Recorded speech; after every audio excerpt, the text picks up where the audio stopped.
What's up mga idol? SMB, nakakagulat ang inamin after nila matalo sa Game 5. Pero bago mo sana ipagpatuloy ang panonood mo, ay huwag mong kalimutan na mag-subscribe bilang suporta sa aking YouTube channel. Maraming salamat idol. May isang mabigat na update lang tayo sandali tungkol sa Terra Firma Jeep, dahil after ng 6 years na pagsasama, binitawan na nila ang kanilang head coach na si John Cardell. Kinumpirma nga yan ng kanilang team manager.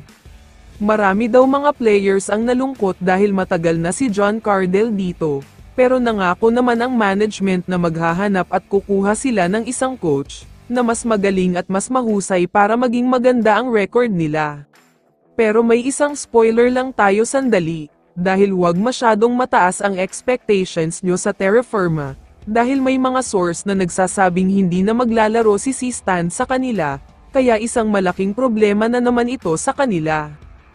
Samantala, pag-usapan na natin ngayon ang napakagandang laban sa pagitan ng Barangay Ginebra at San Miguel Beermen. Sa first quarter pa lang ng laban na ito ay napakainit na talaga agad ang shooting ng SMB.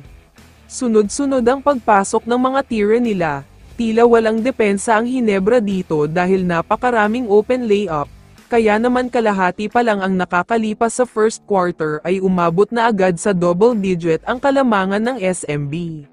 Pero sa end of first quarter, biglang nag-init ang kamay ni Scottie Thompson matapos siyang umiskor ng 18 points.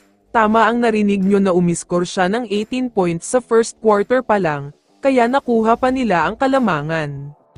Sa second quarter naman, si RJ Abarientos ang naging bida dito. Napakadami niyang ginawang puntos, kaya naman lumobo na ng lumobo ang kalamangan nila dito.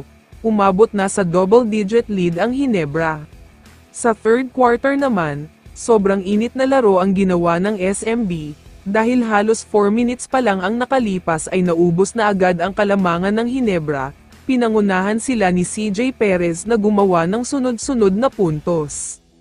Pero nakasagot na naman ang Barangay Ginebra dyan. Kaya naman biglang lumobo na sa biggest lead 14 points ito.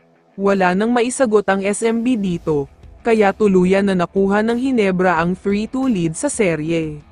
Samantala, pagkatapos naman ng laban ay may sinabi ang SMB, ayon sa kanila ay sobrang hirap daw talunin ang Ginebra.